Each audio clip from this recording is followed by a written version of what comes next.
Welcome to Alumni Live, the podcast. These are conversations with Grand Valley State University film and video graduates about the industry, the film video major, and alumni profiles.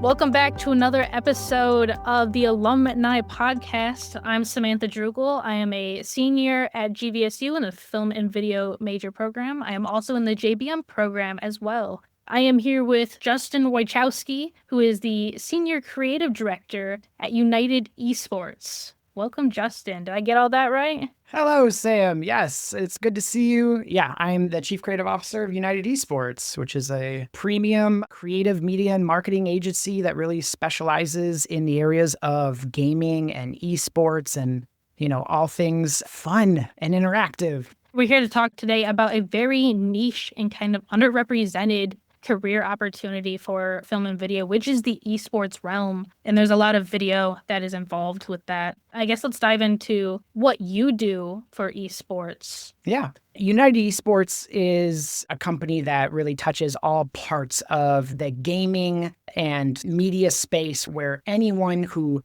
plays a game, interacts with developers, from influencers to the marketing side, we touch it all.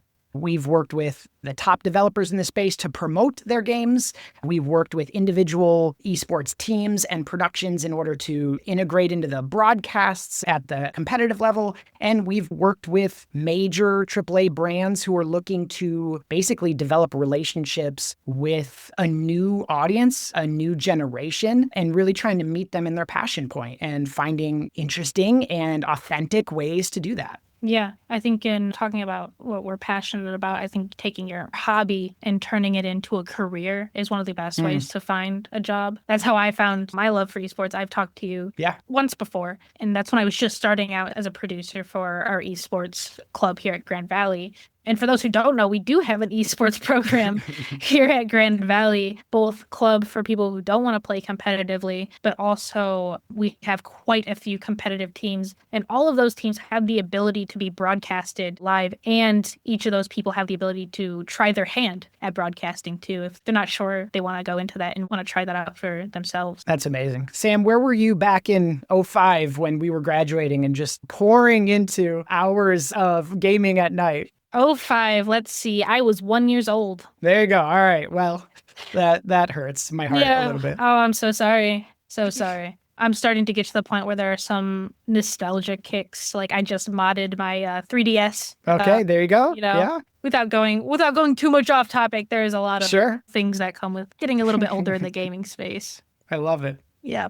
Let's talk a little bit about the industry now that you're recalling your first time with it. Just kind of how the industry has developed. Esports has been around since 70s, I think, if I'm getting it right. Maybe that's a little too early. Yeah, I think that's a bit early for esports as a whole. Gaming as an industry, right, has been around for generations, right? Anyone that's going to come around a table and whether it's playing cards, whether it's interacting, things like D&D and that kind of stuff, right? They all had very early roots of bringing people together for sort of a common purpose being recreational and fun and whatnot. With the onset of more home accessible entertainment, right? Especially with the success of the early NES in the US market and whatnot kind of taking off. Gaming as a digital device was certainly a massive talking point. It was a huge wave that rippled through the consumer base. And it was interesting because growing up in that time, you didn't necessarily know whether it was here to stay or a really cool gimmick of the moment, right? No one could project in the future at that time, especially if you were a kid and just interacting with these things out of pure passion. No one could have seen how far it would come and that one day there would be professional careers rooted in this. So as an industry, it's certainly become an amazing thing to watch, to be a part of. First, just as a fan of gaming and video games, and then watching a professional scene come out of that, and then all the media and all of the opportunity as an industry, right? It's been quite a journey and a ride to get here, and it's still moving by leaps and bounds every day. One interesting point, and I think this is going towards your ultimate question, is if you really look at today, right, in 2026 and the current market, especially when we're talking about what I'd say is the lower end of Gen Z and especially Gen Alpha, gaming is one of the only almost guaranteed shared social experiences that they have when it comes to the cultural identifiers or water cooler moments, right? Because it's not guaranteed that every house has the same subscriptions. One house may have Netflix while the other has Disney Plus. So what used to be shows where everyone would gather around and we all were generally aware, at least when I was growing up, of the main things that were the most popular, the most talked about. And these are the cultural magnets. Kids now don't necessarily have that. They don't have access or watch the same things, at least on one scale. The creator economy has sort of become that for a lot of that generation. Yes. So there's that piece of it. But video games as almost like a glue has really become such a connector, especially for younger generations. And so I think in some ways it's almost taken the place of traditional media and roles that it had played before as kind of generational connectors. And you can see that throughout the industry. You can watch it over the last 10 years and how it's developed and where it's gone. It's really fascinating and a fun space to be in. Yeah, I just looked it up. I was curious while you were talking when the first esports event really was. And it was 1972. There you go. What was the event? Space Invaders, I think it was. The Olympics. Interesting. Okay, sure. So if you're going to consider, yeah, arcade games. Yeah, that I guess I was thinking more in the traditional, the digitally connected, the more traditional sense. But sure, if you look back at a lot of the earlier, more arcade competitions and whatnot, you're right. Then that would be as far back as that. That's great. Which is cool. It's absolutely amazing how far professional broadcasts for esports have come, especially with the creator space that's available. Like, I think there's definitely two sides, like you were saying, to esports. There's Twitch, YouTube, streaming, that kind of content. Right. And then there's esports events, which I think is arguably more esports as a profession. You know, LCS is a massive one, Valorant Nationals, all that kind of stuff. These massive events with almost like expo centers and booths everywhere, multi-million-dollar broadcasting setups, all that hype that you would bring to a normal sports event brought into like a gaming competition. And you're right, it is more of a mark of our generation that we're seeing gaming not as a niche hobby anymore, but we all do it. That's how we communicate with each other. And not only that, but we hold it to the same pedestal, if not more, than, say, a football match. You know? Sure. Absolutely. So the broadcast industry has to grow to meet the standards of our passion for esports. And I think that's absolutely amazing. Yeah. And I think we've actually seen, especially on, if we're going to talk the pure esports side of things, right? Because in some ways you also have to remember, no matter how big it is and how complicated some of the productions of the really big tentpole events are, esports is always going to be the smallest part of the pie as gaming as a whole, right? Like it is it's the F1 racing of gaming, right? Not every gamer is a diehard competitive gamer. There's so many genres and so many ecosystems to be a part of and to participate in, so many communities. So yes, I would say on the highest end, like the major esports for sure fall into that category. But what I think is also so interesting and wonderful is that you can find unique production-focused elements on the biggest of the biggest and certainly the most exciting. I've been in many of those rooms. I've been a part of many of those teams and what those are like. And all the way down to a creator who wants to create something, you know, in Animal Crossing by themselves and they're putting some content out in the world and they have their own style. All of that is production. All of that is visual communication to an audience. And so there is just a great crossover for any student or anyone looking to potentially take their passion of making something, making content, being creatively driven to produce a product and seeing the gaming space as a whole as a massive potential and possibility. Yeah. I want to kind of bring it back because I bet you and I could talk about gaming in general for hours. What kind of videos do you make? And not only what kind of videos do you make, but what kind of specific jobs and roles does it take to make those videos? Sure. I'll back up just so I can explain this in that for sure. My personal path was from Grand Valley. I was a student there. I made incredible memories there, lifelong friendships. My primary writing partner and I both went to Grand Valley together. We are still very strong. In fact, he just flew out to California for a show I'm on right now. And so that was a great sort of training time and onboarding time and time to develop my personal style and craft, right? And then my first move, basically 5 days out of graduating, I flew to California like a very wide-eyed, very innocent little puppy and came out here. Really, I knew no one, had no real contacts in the industry, and basically had to try to figure out how to navigate this space and whatnot. Right. So my path was a very traditional one. I worked in TV and movies and commercials, and those are sort of the three big sectors, I guess, if you're going to come out to California, right? Normally, you're bouncing between these things, and they all come with their benefits and drop-offs. And I did that for over a decade and really cut my teeth on just pure production at every level. Eventually, I got to a point in my career where I moved slightly more over into writing and worked to develop that. Like I said, along with Josh Hutchins, who also graduated from Grand Valley with me. And we became writers who had to then sort of start over in the career and try to work up a different ladder on that side, right?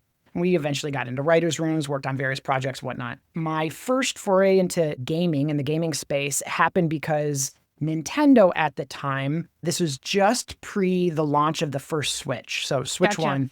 I know we're on Switch 2 for everybody, but I'm still at Switch 1 at heart. Okay, yeah. So before the Switch, I got brought in to help Nintendo create a show to grow a brand new channel that they were trying to launch on YouTube. And so they needed content, and I built out a whole plan with different this, that, and the other. We launched, and I ran 3 seasons of a show, which throughout that, they brought me on as a producer because what I wrote, the people who were pure producers and production people didn't necessarily know how to perfectly translate the writing to action because they weren't gamers. They didn't know the source material, and I did. So I stepped into producing. I produced multiple seasons of a show for Nintendo, right? And that was my first official step from what you'd call traditional Hollywood industry into the gaming industry. And this was around the time where things were really moving in Hollywood. The industry was starting to really get hit by a bubble. And so a lot of productions were going down, but a lot of gaming was coming in to fill those gaps. So it was an interesting time. Places that had traditionally been studios for years and years and years were now becoming little eSports hubs in gaming and whatnot. And so I was amazed at how one-to-one my skill set from creating content and being a producer and writer and just creating media immediately translated into the gaming space, which I had never considered from a professional level before that. I just sort of found my way into it. What I think that immediately taught me is like, this is a massive side of the industry of just pure media creation that not only I'm sure did I not think of, but, you know, man, would it be cool to explain to the next generation stepping into the media side of things like, hey, this is a very exciting, very quickly growing sector that you can immediately find some work in. Especially because the traditional side was seeing a taper and a sort of a downturn in jobs, right? Yes. Television, less and less, movies, less and less. And so especially with the streamer wars and all that kind of stuff going on at the time, you know, I think it was very natural to now find those moments. So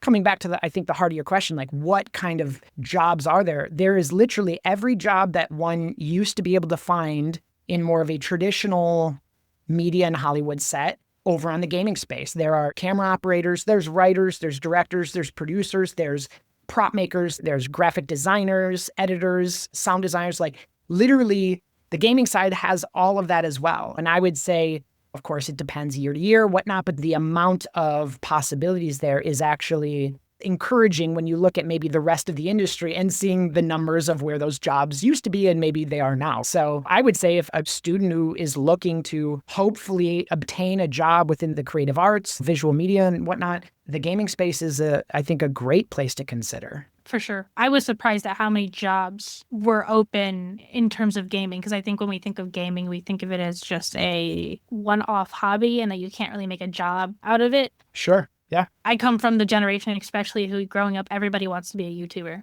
That's all we want to be. YouTuber, Twitch streamer, content creator. And now we see that space has been oversaturated a lot. And that's not really obtainable for a lot of people. Even somebody like me or you who have an immense passion for video work and gaming, it's nearly impossible.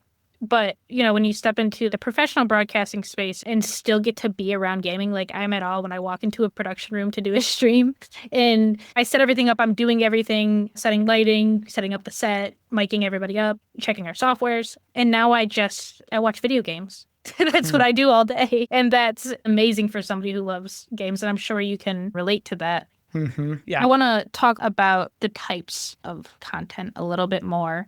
You mentioned a couple of shows, the show that you worked on for Nintendo. I'm sure people would be interested in hearing like what kind of show that means. I think people are very into specific genres, specific types of writing or types of films. Just what kind of content is out there for people who want to go into the space. Sure. Okay. So forms of content, starting with probably the largest bucket, if you will, of what's out there is normally going to be on the commercial side of the industry one way or the other, right? There is a massive amount of brands and developers and people who basically want to leverage the passion point of gaming and the culture of gaming in order to ultimately get the attention one way or the other of the audience, right? So there is a plethora of jobs as far as writing and conceptual storyboard artists or whatnot that I work with every day in order to ultimately take a need, we'll just chalk it up to say a commercial need one way or the other,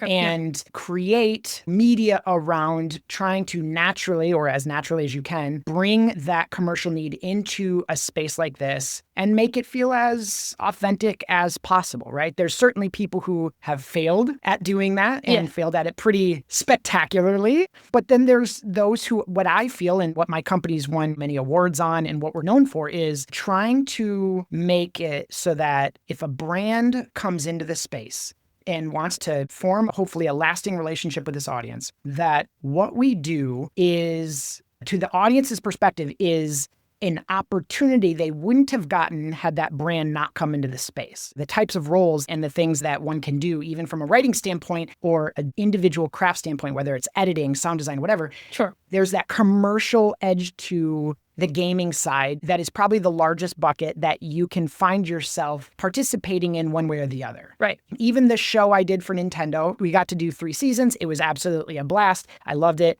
In the end, there is a commercial slant to everything, right? Like no brand out there, I don't care who you are, puts out content just from the goodness of their heart because they just want to entertain. It's always like, hey, remember me, look at me, follow me, like me, all that kind of stuff. So there's always that, right? But it is still something that I think needs skilled individuals to figure out, concept through, understand the audience, and bring all these skills together in order to make a product that ultimately people enjoy, and then, you know, you can see things happen. When you say, I make a show for Nintendo, what is that show? Is it something like, are you familiar with Arcane? Very familiar. I am sure you are. I know some of the cast over there, and it's, Do you actually? We'll talk about that later. I'm a massive fan. But, like, is that the show you beat? Is it a show, or is it, like, are we talking showing off different parts of a game? Are we talking, you know? Like, sure. For Nintendo, again, this was, 12 years ago or whatever. This was a show that they were doing to launch their new YouTube channel. So it was more for entertainment. Let's put it that way. The goal was, yes, it's Nintendo. They wanted to use it as a platform to talk about their latest and greatest games and this and that and the other. But we had a lot of creative freedom to try to bring kids and families back week after week in order to experience the fun that we were having. So we developed a ton of just silly things and whatnot. I remember one night we were up till 4 a.m. gluing tacos to a cardboard castle just for a joke that I wrote. And it was, I always talk about that night of like, sometimes you're like, why? Is this a real career? I wrote a joke and I wanted to see it through. And so I literally stayed up with the production team to try to figure out how to glue tacos to cardboard in order to break it the next day on set. You know, it's just, it's one of those things. So it was not like Arcane, what I'd say is on the Netflix side is, you know, purely story-driven entertainment that serves a specific function. This was not that per se, but this was still 3.5 seasons of entertainment for entertainment's sake that had the roots in some form of still commercial brand equity, trying to get out in the space and make a relationship with the audience. We're taking a short break to tell you about the Dirk Koning Memorial Film and Video Scholarship. Here's Gretchen Vintage remembering Dirk Koning. The Koning Scholarship enables students to get that kind of an education, to be a good filmmaker, to be able to express their voice, and to continue Dirk's dream. For more information and to donate to the scholarship, visit the link in the description. Now back to the show. We're talking more of in the realm of like, I don't want to say content creation because it is still a show, but trying to mimic the same energy as traditional gaming content, YouTube content. Yeah, I think this was still early enough in the YouTube sphere that I don't think we were necessarily competing super hard to emulate. It was still everyone kind of just doing what they thought was fun to do. But yes, in essence, it was long form YouTube content at that time. Yeah. It's definitely evolved over time. Is that kind of how we're still looking? Is that what we're going towards? Is still that YouTube-esque content style? Or are we trying to switch more to something that's more story-driven, like Arcane? Do you mean as an industry as a whole? Yeah, I guess you can answer personally for your company or as an industry. Oh, and for my company, my company personally still works heavily on both the media and marketing side. I'm in the middle of another different show. It's more of a tabletop RPG show that we're halfway through production right now called Rigmarole. Super fun, really, really a great project to be a part of. So that is just because we loved the concept. We wanted to do something and put it out there. So I'm the showrunner on that, and we're in the thick of that production right now. But what I'd say is the company's sort of bread and butter exists on the media and marketing side of the gaming space. So there are people who want to come and they may want what they consider to be a show or long form content, something that is consumable from the audience standpoint, from a gamer standpoint and mindset, and making sure that what they're putting out there really resonates. And that's how I always look at everything we do, especially on the marketing side of my company, putting the media side aside for a second. But I kind of have these three golden rules that my entire team, the creative team, the production team, the post-production team, is everything we do has to fall and connect with these rules. The first one is we have to find the fun, no matter what it is. I've been on different panels and whatnot where I've freely given these rules, but I genuinely believe this is how you win the audience in the end, is you have to find the fun, whatever it is. Gaming at its heart is fun. It is something we do for leisure. It's something we do to forget the world's problems. It's something we do to connect with people. It fulfills a creative need, get your brain going and thinking about the worlds and the characters you're interacting with. So it's an inherently fun space, and anything that goes into that and activates the audience and looks to capture their attention should be equally fun. The second rule is that you have to know the audience. The audiences who will show up and really consume Sims content is factually different than those who are showing up to watch Call of Duty. They're very different audiences, and you need to treat them as such. And to do that, you need to research them. You need to understand them. You need to be in those communities. And so the creatives on my team, their number one thing is they need to dive into those communities and make sure they understand what they want, so we can ultimately not just meet them, but supersede those expectations. Right. And the third one is you got to make it memorable, right? If you're not trying to be talkable or push the limit or do something out of the ordinary, it's sort of like, well, what are you doing in the first place, right? Especially from a marketing standpoint. So if it passes those three things, then as a company, by and large, that's what we're all about. And that goes as far as working with massive clients on the pure marketing side to also do campaigns, global campaigns, nationwide campaigns or whatnot that are targeting the gaming audience and mindset.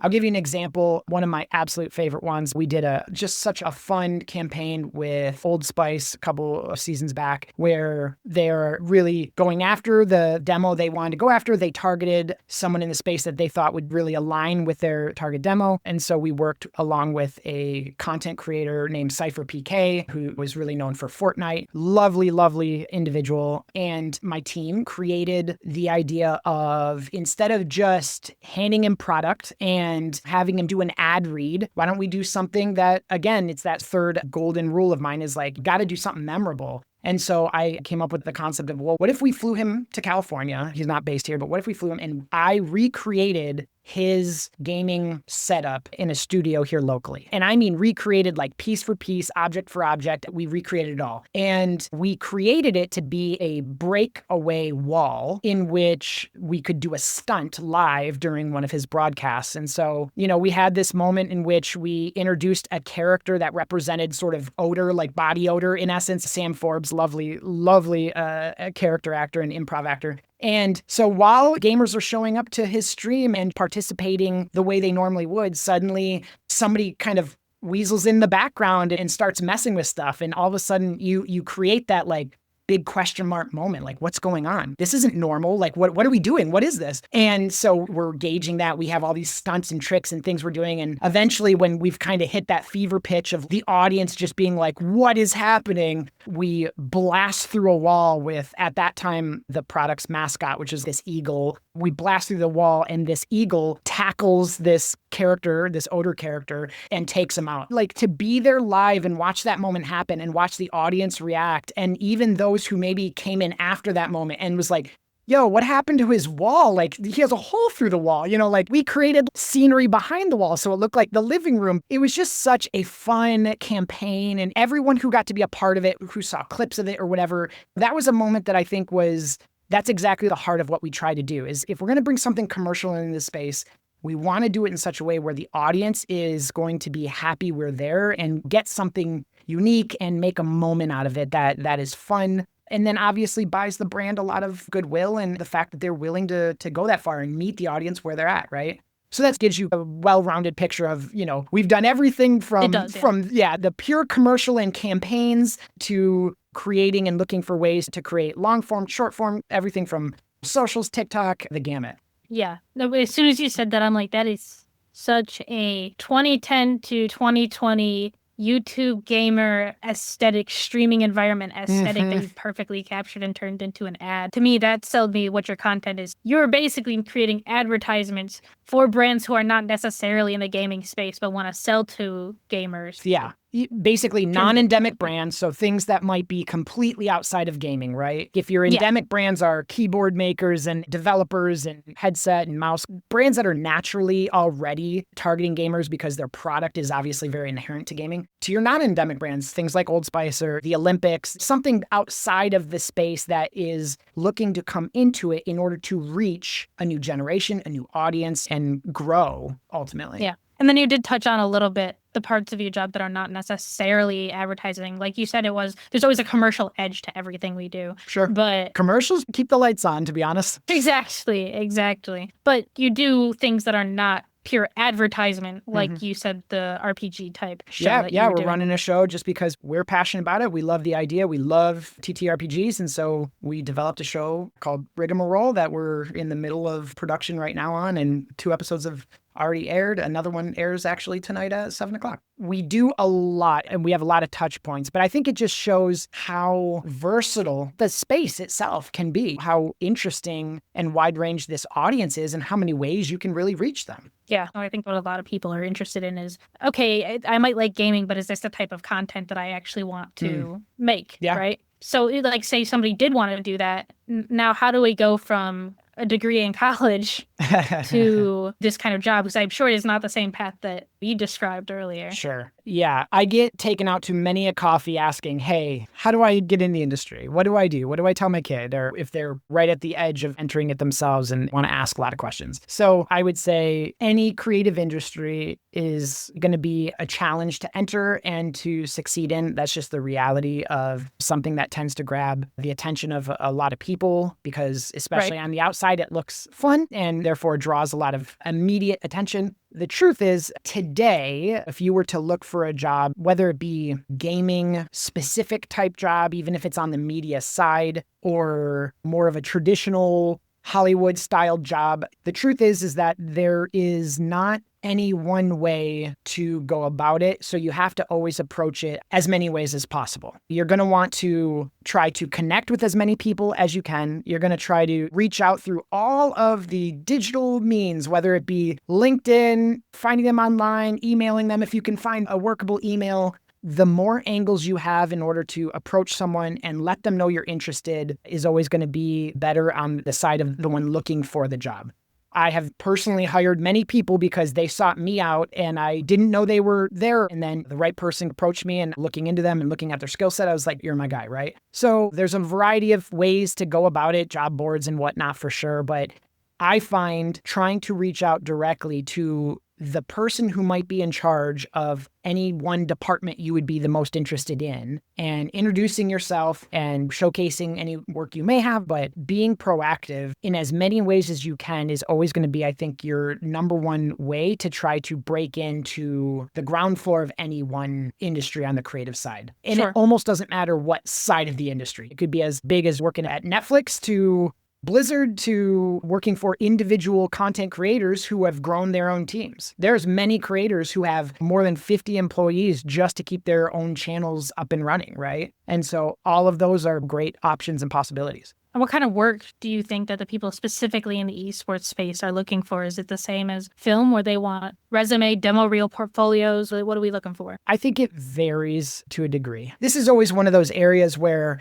the gut instinct is always to say, yeah, you want to have all those things. You want to have reels. You want to have this, that, the other. I have never, I need to be careful with my words because I want to make sure this is right. I have never landed a job because of a reel or a resume. In fact, I think, and I could be wrong here, so don't hold me 100% to this, but I think in my entire career, I was only asked for a resume, I believe, once. So much of it came from word of mouth of my work ethic and my ability to basically be incredibly hungry to learn and honeable, quickly learn the things that I don't know about any job as I keep stepping up through my career so that I can quickly figure it out and then ideally become master of that until you keep moving up just outside where you're comfortable, right? Man, early on, I got, honestly, most of my jobs simply because I had what they chalked up to be a Midwest mentality, which normally just meant I was the guy that would be willing to put in the work. My goal was to show up before everyone. Yes, and guy. Yeah, exactly. And leave after everyone. So a good work ethic is absolutely something that I think, especially in an industry that becomes more and more and more picky and choosy, that is certainly, I think, a big factor. Now, I say that all not trying to dissuade someone from having a amazing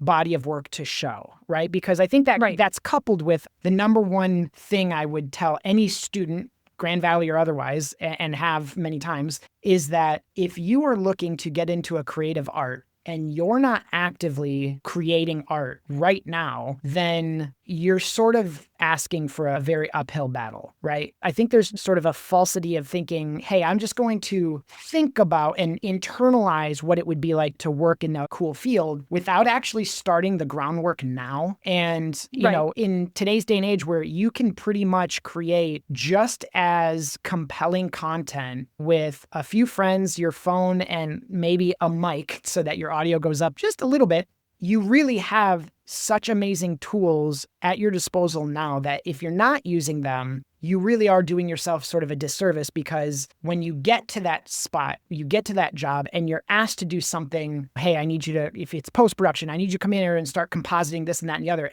You've never done that before, right? Like your learning curve just, it really takes you out of the running much earlier in the process. So whether it's writing, whether it's camera work, whether it's pure creatives, I've brought up and trained many just purely in the creative space where their entire job was to come up with good ideas and then bounce them off and mold them and whatnot. And it's like, if you're not actively doing that stuff now, then I really do think that you got quite the challenge to enter a increasingly competitive space. And so that's what I would suggest of anyone. Even if the chances of, let's call it, riding the organic algorithm of YouTube is not your main desire, you know, the amount of effort you can put into still creating content and putting it out there and learning the ropes of what the digital space has to offer and watching your own craft become something unique to you and your voice, I think that you're missing the opportunity that you have during this time. Yeah, for sure. Just to recap all of that, it's good to have those key things, good to have a resume, a demo reel, a portfolio,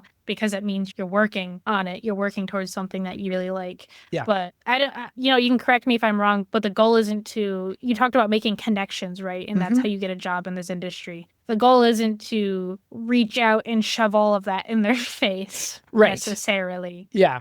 one of the best ways to, I would say, meet, even have connections now is there's so many ways to literally digitally connect with people and then start communicating with them, whether it's finding someone within the industry who you're like, that would be the job I would want to have. It's like, great, well, connect with them, whether through a variety of different ways to connect. See if you can reach out, ping them, see if you can take a half-hour Zoom meeting to ask them questions, or if you're local, take them to coffee or that kind of thing. You'd be surprised at how often those things pan out to be yeses and yeah, sure, why not? Or, at least some chats where eventually when those people or their companies are looking to hire, whatever, all of a sudden you pop up in their brains of going, hey, there's somebody who has been communicating with me a lot about this, actually. That is something that is certainly, whether you're a freshman at GVSU and you are industry bound one way or the other, gaming or otherwise, this is the time, I think, to absolutely start doing that. Yeah, for sure. Making connections with people instead of using them as a one-stop shop for a give me a job type of deal. Right, absolutely. Because those come, I mean, especially in the age of AI where I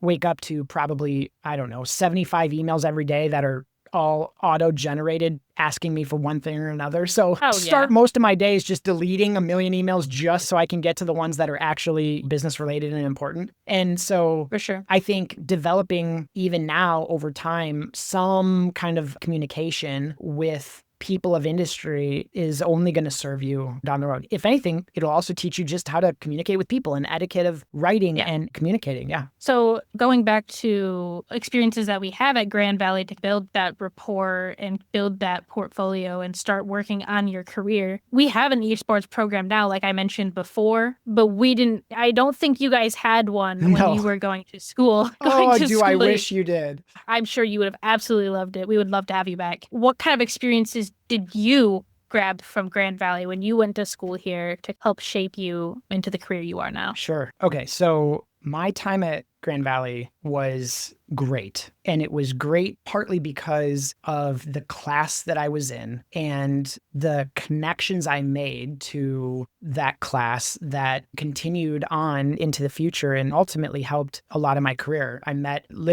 Became a lifelong best friend of Josh Hutchins. He and I went through many classes together. And when we graduated, we stayed connected. I moved out to Hollywood and he followed right behind, and our careers continued to work off each other. So when it came to the experiences that we basically built on, a lot of those came back down to our days at Grand Valley where it was figuring things out together, right? It was renting equipment and taking it across state and experimenting, shooting ice that had formed in Port Huron and taking cameras down these ice trenches as if it was like the Battle of Hoth, right? Or all the late nights going through, back then it was CD racks in the library, trying to find the exact right music for something, or trying to finagle the janitors to let us into the equipment room when we, hadn't reserved something so we could potentially still fiddle with a few cameras before our big shoot and that kind of stuff. So there was absolutely wonderful moments and memories that we made. But really what we were making is friendship and partnerships. And I can't say enough to any student there that might be listening to this or any of these podcasts is this is your time to try to develop or forge some relationships with people that you can ultimately move forward in an industry that is so relationally bound, right? And I had to learn this early on. There's some things that you have to kind of figure out how you ultimately sharpen each other rather than dull each other, right? But there are moments that I can absolutely look back to and be like, yes, had we not tackled this together, we wouldn't have developed the skills that we use every day. Everything from figuring out how our own comedic style is, our writing style, how we approached looking at contracts together. There's so many things that we learned as firsts, especially back in our days at Grand Valley, that I wouldn't have traded for the world. And that's what I think is, I hope that any students that are currently there and studying and practicing and whatnot is like, use this time to forge good partnerships and try to carry those forward into an industry that ultimately relies on strong partnerships, right? I would say my time there, certainly that is one of the key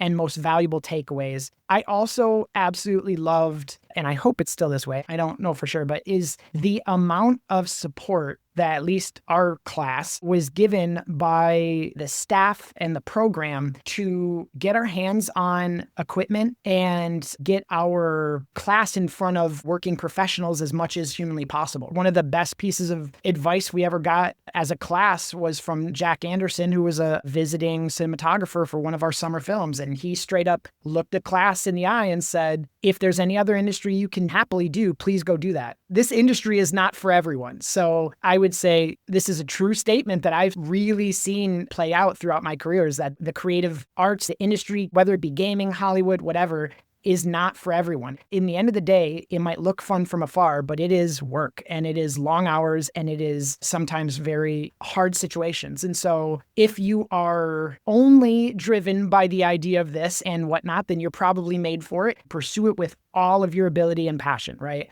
But if you're on the fence and you're like, I don't know, I could also see myself being whatever, a teacher, a nurse, a this, a that, the other, like, great, go do that thing. Yeah. It's a serious piece of information and advice you should really consider. Yeah. Yeah, we still have a great support system in the film and video program. I don't know how many times that I've gotten advice that was not necessarily related to class from professors. Sometimes the professors just in the program that I haven't even had yet and don't really know, but they're always willing to help. Well, thank you for taking the time to talk with us about esports, especially since it's a very niche topic that we hope will grow only in time. Yeah. And if nothing else, I hope this encourages people to stop by the esports club and chat with us. There you go. I hope they do. Sam, had you been there back in the day, I absolutely would have been a part of the club. I think it would have been a really great experience and honestly may have just changed the very trajectory that my own career took off in. So I'm glad you're there and I'm glad that you're going to leave a legacy behind and ultimately change the school moving forward. Oh, yeah. We're always looking for help. We're always looking for people who just want production experience. And if they don't like esports, you know, there's a lot of things I think apply to the industry as a whole. Absolutely. So I'm sure they'll get something out of it either way. Again, thank you for talking to us. And this has been another episode of Alumni Live. Awesome. Thank you. Thanks, Sam. Thank you for joining us for this episode of Alumni Live, the podcast. Subscribe to our podcast to hear more from our alumni across the industry. Check out Alumni Live on Facebook, Instagram, and YouTube for more conversations and networking. Let us know what topics you want to hear our alumni talk about. The Grand Valley State University Film Video Alumni Network is here for you, and we're glad that you're here. Thank you for listening.